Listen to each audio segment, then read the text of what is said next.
సంవత్సరాల తరబడి ఎన్ని మందులు వాడినా మీ మోకాల నొప్పులు తగ్గట్లేదా? ప్రాణ పెయిన్ క్లినిక్ లో అత్యాధునిక చికిత్స. ప్రస్తుతం మనం ఉన్నాం ఖైరతాబాద్ గణేష్ మహారాజ్ దగ్గర. ప్రతి సంవత్సరం కూడా ఒక అడుగు పెరుక్కుంటూ వచ్చిన గణేశుడు 1954లో ఒక్క అడుగుతో మొదలయ్యి ఇప్పుడు అంటే 2024కి 70 అడుగుల గణేశుడికి చేరుకున్నారు. అసలు ఆ రూపమే కన్నులో పండువగా ఉంటుంది. ఇప్పుడు చూడండి, నా వెనకాల కనిపిస్తుంది. మనం లక్ చెప్పాలంటే, ఎందుకంటే పెద్ద మహాహారాన్ని స్వామివారికి వేస్తా ఉన్నారు. చూడండి, అది అంత ఈజీగా వేయలేరు. పైన ఆల్రెడీ ఇద్దరు ఎక్కి నుంచొని కింద నుంచి వేరే వాళ్ళు అందిస్తుంటే గజమాలని ఆయనకి వేస్తా ఉన్నారు. ఎర్రటి పంచతోటి పసుపు రంగు దోవతితోటి అలాగా ఆ స్వామి చూడండి ఎంత బాగా కనిపిస్తున్నారో. ఈసారి స్పెషల్ ఏంటంటే సప్తముఖ గణేశుడు, అంటే 7 ముఖాలతోటి గణేశుడు అనమాట. శివయ్య, అలాగే విష్ణువు, బ్రహ్మదేవుడు, వారి పరివారము, భార్యలు పరివారం అలా మొత్తం కలిపి కుటుంబంతో సహా ఉన్నటువంటి సప్తముఖ గణేశుడు దర్శనమిస్తున్నాడు ఈసారి. చూడండి ఒక్కసారి ఎంత బాగుందో అసలు విగ్రహం. కేవలం 65 రోజుల్లోనే, ఎప్పుడు కూడా 3 నెలల ముందు విగ్రహాన్ని మొదలుపెట్టి పూర్తి చేస్తుండేవాళ్ళు. రాజేంద్ర అని శిల్పి ఆయనతో పాటు ఆయన టీం మొత్తం దాదాపు 150 మంది గణేషుని తయారీలో పాల్గొంటూ ఉంటారు ప్రతి సంవత్సరం కూడాను. ఈ సంవత్సరం కూడా అలాగే. కొంచెం లేట్ అయింది ఈ ఇయర్, నిజం చెప్పాలంటే గణేష్ తయారీ లేట్ అయింది కానీ, బట్ పర్ఫెక్ట్గా టైంకి అయితే రెడీ చేసేసారు. నిన్ననే నేత్రోత్సవం కూడా అయింది. అంటే ఆయన కనులని స్టార్ట్ చేస్తారనమాట, కనులు పెట్టి ఉత్సవాన్ని స్టార్ట్ చేసినట్టుగా నిన్ననే అది కూడా అయింది. ఇప్పుడు గజమాల కూడా వేసేశారు. ఈసారి గణేషుని ఆ మండపంలోనే మీరు ఒక్కసారి అబ్జర్వ్ చేస్తే పక్కకే కనిపిస్తూ ఉంటుంది బాలరాముడు, అయోధ్య బాలరాముడు. ఎందుకంటే అయోధ్య వరకు వెళ్ళి ఎవరు కూడా, అంటే ఎక్కువ మంది, కొంతమంది వెళ్ళగలుగుతారు కానీ అందరూ వెళ్ళలేరు కదా. అలా బాలరాముడిని చూడడానికి ఇబ్బంది అవ్వకూడదన్న ఉద్దేశంతో ఈసారి సేమ్ యాజ్ ఇట్ ఈజ్గా అయోధ్యలో ఎలా అయితే బాలరాముడు ఉంటారో సేమ్ అలాగే ఇక్కడ కూడా తయారు చేసి పెట్టారు. ఇంకోటి ఏంటంటే అయోధ్యలో బాలరాముడిని చెక్కినటువంటి శిల్పి, ఈ గణేష్ని చెక్కినటువంటి శిల్పి రాజేంద్ర గారు ఎవరైతే ఉన్నారో ఇద్దరు కూడా ఫ్రెండ్స్ అంట. యాజ్ ఇట్ ఈజ్గా దించారు, అందుకనే మాట్లాడుకుని ఉంటారు ఫోన్లో. జీవకళ ఉట్టి పడుతోంది ఆ విగ్రహంలో కూడా. ఇంకొక వైపు ఆయన రైట్ సైడ్ ఏమో బాలరాముడు, ఇంకొక లెఫ్ట్ సైడ్ వచ్చేసి రావుకేతువులు. తర్వాత ఆయనకి మండపానికి పక్కన ఇంకో చిన్న మండపంలో శ్రీనివాస కళ్యాణం, విష్ణువు లక్ష్మీదేవి కళ్యాణం జరుగుతున్నట్టుగా ఉంది. తర్వాత ఆ పక్కన అంటే ఆయనకి ఎడమ చేతి వైపున శివపార్వతుల కళ్యాణం, ఆయన తల్లిదండ్రులే శివయ్య తండ్రి అలాగే పార్వతమ్మ కళ్యాణం జరుగుతున్నట్టుగా. ఆకాశరాజు అలాగే వారి తల్లిదండ్రులు అనమాట, సముద్రుడు, ఇద్దరు కూడా వాళ్ళకి దగ్గరుండి వివాహ మహోత్సవం జరుపుతున్నట్టుగా విగ్రహాలను అయితే ఈసారి పెట్టుంచారు. ఆ కిందకి ప్రసాదం కౌంటర్ కూడా ఉంది. తర్వాత షెడ్స్ కూడా అన్ని రెడీ అయిపోయాయి. ఒక్కసారి చూడండి, చాలా ఈసారి అయితే చాలా పకడ్బందీగా కేర్ఫుల్గా చేస్తున్నారు అన్నీ. ఎందుకంటే బాగా వర్షాలు పడుతున్నాయి కదా, వర్షం వచ్చినా కూడా తడవకుండా క్యూ లైన్లో భక్తులు ఈజీగా సేఫ్గా వెళ్ళేదానికి ఏర్పాట్లు చేస్తున్నారు. ఇప్పటికే రాత్రి నుంచే కొన్ని వందల వేల మంది భక్తులు దర్శనం చేసుకుంటా ఉన్నారు స్వామివారిని. ఇంకా అసలు రేపటి నుంచి, అంటే రేపే కదా పండుగ, ఇక రేపటి నుంచి అయితే అసలు ఇంకా కొద్ది గంటలు మాత్రమే ఉంది, అసలు ఖాళీ ఉండదు. సాటర్డే సండే అయితే ఇసుకేస్తే రాళ్ళనంతటి జనం ఇక్కడికి వచ్చేటువంటి పరిస్థితి ఉంటుంది. ఎందుకంటే కేవలం హైదరాబాద్ వాళ్లే కాదు, చుట్టుపక్కల జిల్లాల నుంచి, చుట్టుపక్కల రాష్ట్రాల నుంచి, అలాగే ఇతర దేశాల నుంచి విజిట్ కోసం ఇక్కడికి వస్తే, అంటే ఇండియాకి వచ్చి హైదరాబాద్కి వచ్చిన వాళ్ళు కూడా కంపల్సరీ ఇక్కడికి వచ్చి స్వామివారిని దర్శనం చేసుకుంటా ఉంటారు. చాలా బాగుంది గణేష్ అయితే. అసలు చూస్తున్న కొద్దీ అసలు 2 కళ్ళు సరిపోవేమో అనిపిస్తోంది. ఆయన వేసుకున్నటువంటి ఆభరణాలు, ఆ డిజైన్ కావచ్చు, లేకపోతే పంచకట్టు కావచ్చు, లేదంటే చేతిలో ఉన్న ఆయుధాలు కావచ్చు, ఆ లడ్డు కావచ్చు, ఇంకోటి కింద మూషికాన్ని కూడా పెట్టారు, ఆ ఎలక కావచ్చు. తర్వాత చుట్టూ ఉన్నటువంటి మిగతా అందరు దేవుళ్ళ ఆ రూపం కూడా అసలు ఎంత బాగా వచ్చిందంటే, ఏమో ఎవ్రీ ఇయర్ చూస్తుంటాం కానీ ఏ ఇయర్కి ఆ ఇయర్ బాగుందేమో అనిపిస్తుంది. ఇప్పుడైతే నాకు ఇంకా బాగా నచ్చింది అయోధ్య బాలరాముడు కూడా ఉండటం వల్ల అనుకుంటా. మేబీ ఇంత పెద్ద గణేష్ అసలు ప్రపంచంలోనే ఎక్కడా ఉండదు.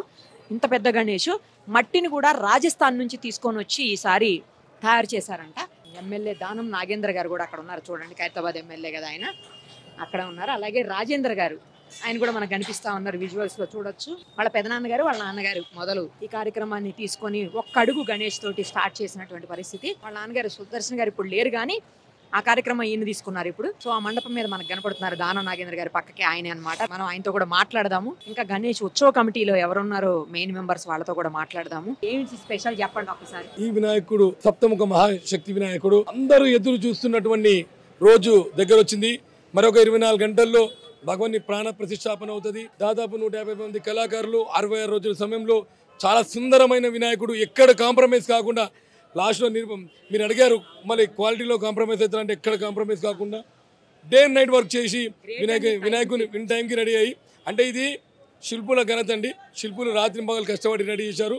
మరి రేపు ఉదయం 11 గంటలకు తర్వాత మన ముఖ్యమంత్రి రేవంత్ రెడ్డి గారి చేతి మీద గణేశోత్సవ కమిటీ అధ్యక్షులు దాగన్ నాగేందర్ గారు, వారితో పాటు బస్తీ పెద్దలందరూ పార్టిసిపేట్ చేసి ప్రతిష్టాపన పూజ చేస్తారనమాట. 9 రోజులు అంటే 11 రోజులు 9 రోజులు, 10వ రోజు భక్తులకు దర్శనం ఉండదు, 11వ రోజు ఊరేగింపు ఉంటుంది. 9 రోజులలో 9 కార్యక్రమం తీసుకున్నాము. శివపార్వతుల కళ్యాణము, శ్రీనివాస కళ్యాణము, 70 హోమగుండాలతో ప్రోగ్రాము, మరి విష్ణు సహస్రనామ స్తోత్రము, లలిత సహస్రనామ స్తోత్రము, గణపతి శతకాలు, అట్లా ప్రతిరోజు ఒక కార్యక్రమం తీసుకున్నాము. ఖచ్చితంగా 70 సంవత్సరాలు ఘనంగా గుర్తుంచుకునే విధంగా ఈ సంవత్సరం తయారు చేస్తా ఉన్నాను. ఇక్కడ శ్రీనివాస కళ్యాణము, అక్కడ వచ్చి శివపార్వతుల కళ్యాణం చేయబోతా ఉన్నాం. ఇతను శిల్పి రాజేందర్ గారి అండర్లో జోగారావు గారు ఒరిస్సా, అదేవిధంగా మూర్తి గారు తమిళనాడు, ఇంకా కలకత్తా, బాంబే నుంచి కూడా కళాకారులు వచ్చారు.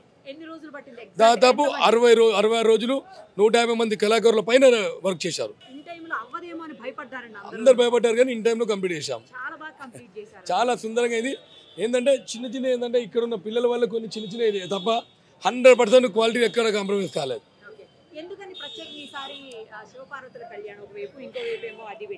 చూడండి, 2014 భగవంతుడు షష్ఠి పూర్తి చేశాం. ఆ రోజు ఏం జరిగిందంటే వినాయకుని కుటుంబం మొత్తం తీసుకొచ్చాం. 2014 అంటే చరిత్ర మర్చిపోయారు, మేము చేసాం కూడా గుర్తుంది. విశ్వరూప మహావినాయకుని చేశాము 2065 సంవత్సరాలకి. శివపార్వతులు, సిద్ధి బుద్ధి, కుమారస్వామి అయ్యప్ప. మరి ఈ సంవత్సరం 70 సంవత్సరాలు చేస్తున్నారు కాబట్టి బ్రహ్మ విష్ణు మహేశ్వరులు, లక్ష్మీ సరస్వతి పార్వతి వారి కళ్యాణం ప్రజలందరూ సుఖశాంతులతో ఉండాలనే ఉద్దేశంతో వీరి కళ్యాణాలు చేయడం జరుగుతుంది అన్నమాట. చూడండి ఎప్పుడైతే అయోధ్యలో అయిందో బాలరాముని మేము పోవాలనుకుంటాము, ఆయన రోజు కళలో వస్తున్నాడు. ఆ కళలో వచ్చిన విధంగానే ఖచ్చితంగా చేయాలని చెప్పాము. ఆ విధంగా రూపం రెడీ చేశాం. సేమ్ అదే రూపంలో లేదు, అంతే సేమ్ సైజ్ అండి. ఈ జోగారావుకి అక్కడ చేసిన కళాకారుడు 2 ఫ్రెండ్స్. సో అప్పుడంతను మామూలు ఉండే, ఎప్పుడైతే బాలరామన్ చేసిన తర్వాత ఆయన కూడా వర్క్స్ ఎక్కువ అయిపోయి బిజీ అయిపోయాడు. Same as it is colour అండి. అక్కడక్కడ ఆ దాంట్లో కూడా చాలా ఉన్నాయి డిజైన్స్. మీరు మరొకసారి ఆ డిజైన్ మొత్తం మీకు ఎక్స్ప్లెయిన్ చేస్తాను. ఈసారి ఖైరతాబాద్ గణేష్ కి సంబంధించిన పూర్తి వివరాలు చెప్పండి. ఇక మీకు తెలిసిందే, ఈ ఖైరతాబాద్ ప్రెమిసెస్ లో 1954 సంవత్సరంలో సింగర్ శంకరయ్య గారు, అప్పటి కౌన్సిలర్ ఉండే తను, ఒక్క అడుగుతో మొదలు పెట్టారు. బాల్ గంగాధర్ తిలక్ గారు అప్పుడు పిలుపునిచ్చారు. ఏంటి అంటే మన హిందువులంతా ఐక్యంగా ఉండాలి అనే ఒక నినాదం తీసుకొచ్చినప్పుడు ఈ ప్రెమిసెస్ లో స్టార్ట్ చేసినారు 1 ఫీట్ నుంచి.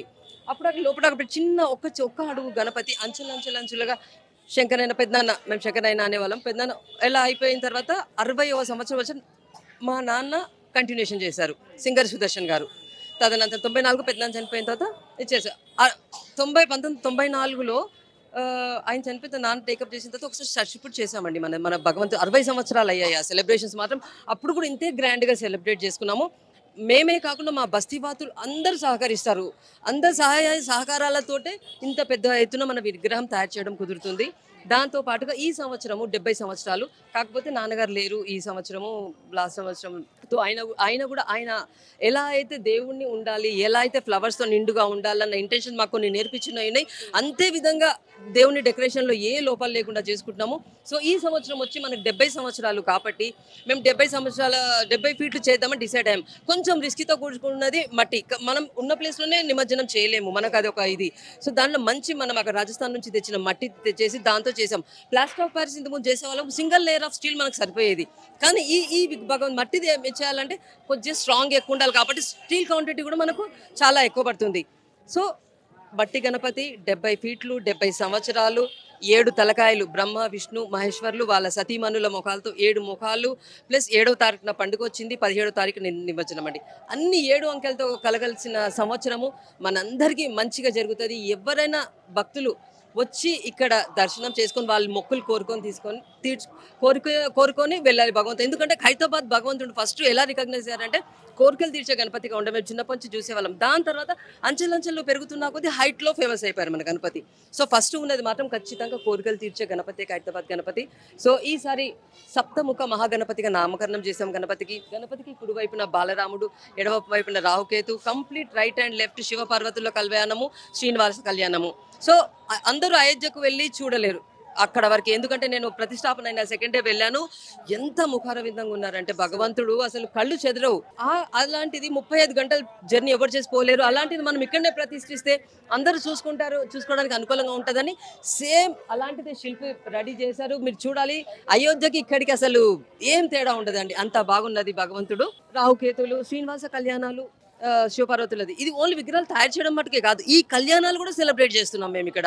ఎందుకంటే శివపార్వతులు అవతల వైపు ఉన్నారు, ఈ సైడ్న శ్రీనివాస కళ్యాణం ఉందన్నమాట. మండే రోజు శివపార్వతుల కళ్యాణం కూడా ఉన్నది. మీరు అందరూ తప్పకుండా వచ్చి పార్టిసిపేట్ చేయాలని రిక్వెస్ట్ మండే రోజున. దాంతో పాటుగా మంగళవారం రోజున 70 హోమగుండాలతో హోమం నిర్వహిస్తున్నామండి ఉదయము. అది కూడా ఒక 2-3 గంటల ప్రాసెస్ ఉంటుంది. ఈ లోపల ఉన్న ప్రెమిసెస్లో 70 హోమగుండాలు వస్తాయి. దాంతోపాటు మనకు 70 ఫీట్ల గణపతికి 1,00,000 రుద్రాక్షలతో ఈ సంవత్సరం కూడా మాల వేయబోతున్నాము. ఇలాంటి ప్రత్యేకతలు చాలా ఉన్నాయండి. 70 సంవత్సరాలు కాదా, చాలా మంచిగా సెలబ్రేట్ చేసుకోవాలి. ఈ సంవత్సరంది మా పెద్దనాన్న శంకరయ్య గారికి, సుదర్శన్ గారికి అంకితం అండి. ప్లస్ మా ఖైరతాబాద్లో మేము అందరం వాస్తవాలు కలిసికట్టుగా చేస్తున్నాము, వాళ్ళ సపోర్ట్ కూడా చాలా ఉన్నది. సో ఇది మన ఖైరతాబాద్ ప్రతిష్ట ఎప్పటికీ ఇలాగే ఉండాలని నా కోరిక అండి. Thank you. మీరు చూస్తున్నారు కదా, ఇన్ని సంవత్సరాల నుంచి మీరే చూస్తున్నారు. ఇంకా ప్రత్యేకత ఏంటంటే ఈ సంవత్సరం ఇంకా ప్రత్యేకత, 70 సంవత్సరాలు పూర్తి చేసుకుంటున్నాము. 70 సంవత్సరాలు పూర్తి చేసుకుంటున్నటువంటి శుభ సందర్భంలో మేమందరం కూడా ఖైరతాబాద్ లో ఉన్న యువకులందరూ కూడా ఏకతాటిపైకి వచ్చి నిన్ననే నేత్ర దర్శన కార్యక్రమాన్ని చాలా అంగరంగ వైభవంగా జరుపుకున్నాం. అందరం కూడా మళ్ళీ 11 రోజులు నిత్య కళ్యాణ ప్రత్యతోరణంగా ఉన్నటువంటి ఖైరతాబాద్ లో వచ్చే భక్తులందరూ కూడా దర్శనం చేసుకోవాలని, చాలా మంది భక్తులు దేశ విదేశాల నుంచి, ఇతర రాష్ట్రాల నుంచి వచ్చి దర్శనం చేసుకుంటారు. కాబట్టి వచ్చే ప్రతి భక్తుడి యొక్క కోరిక భగవంతుడు తీర్చాలని భగవంతుడిని మనస్ఫూర్తిగా కోరుకుంటూ ఈరోజు మేమందరం కూడా ఈ స్థాయికి ఉన్నాం. అందరం అంటే కూడా ఆ దేవుడి దయ. అక్కడ చిన్నగా ఉన్నప్పటి నుంచి మాకు ఊహ తెలిసినప్పటి నుంచి సేవా కార్యక్రమంలో ఉన్నాం కాబట్టి స్వర్గీయ శంకరయ్య గారు, సుదర్శన్ గారు మొదలుపెట్టినటువంటి ఈ కార్యక్రమాన్ని వాళ్ళ లెగసీ కంటిన్యూ కావడానికి రాజ్ కుమార్ కానీ ఇక్కడ బస్తీలో ఉన్న వారందరూ కూడా మేము కంటిన్యూ చేసుకుంటూ వస్తాను. ఇది ఎప్పటికి ఇలాగే కొనసాగుతుంది. వచ్చే భక్తులకు ఎలాంటి అసౌకర్యం కలగకుండా రోజు ప్రసాదాల పంపిణీ కార్యక్రమం ఇక్కడ డైలీ ఉంటుంది. ముందుగా సుమన్ టీవీ ప్రేక్షకులందరికీ కూడా వినాయక చవితి శుభాకాంక్షలు తెలియజేసుకుంటూ మళ్ళీ ఇలా వినాయక చవితి విషెస్తో సుమన్ టీవీ వాళ్ళని కలుసుకోవడం చాలా చాలా హ్యాపీగా ఉంది. ప్రతి సంవత్సరం ఎక్కడెక్కడి నుంచో తరలి వస్తారు మన ఖైరతాబాద్ మహాగణపతి దర్శించుకోవడం కోసం. కానీ ఈ సంవత్సరం సప్తముఖ గణపతిగా మనందరికి దర్శనం ఇస్తున్నాడు ఖైరతాబాద్ గణేశుడు. సో ఈ రోజు ఓపెన్ చేస్తారనమాట. నేను కూడా నా యూట్యూబ్ ఛానల్ కోసం నేను కూడా తీసుకోవడానికి వచ్చేసాను వీడియో కాబట్టి.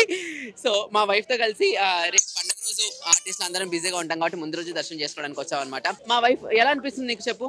ఎలా ఉంది? చాలా బాగుంది. నచ్చింది ఇందులో మొత్తం అంటే వినాయకుడే బాగుంది, హైట్ కదా, హైట్ బాగుంది. స్పెషల్ గా ఏంటంటే ఎంతో దూరం వెళ్ళి దర్శించుకోలేని వాళ్ళందరి కోసం ఈసారి బాలరాముని కూడా ఇక్కడ ప్రదర్శించారు కాబట్టి చాలా హ్యాపీ అనిపిస్తుంది. వన్స్ అగైన్ నిరుపమ గారు మీకు కూడా గణేష్ చతుర్థి శుభాకాంక్షలు.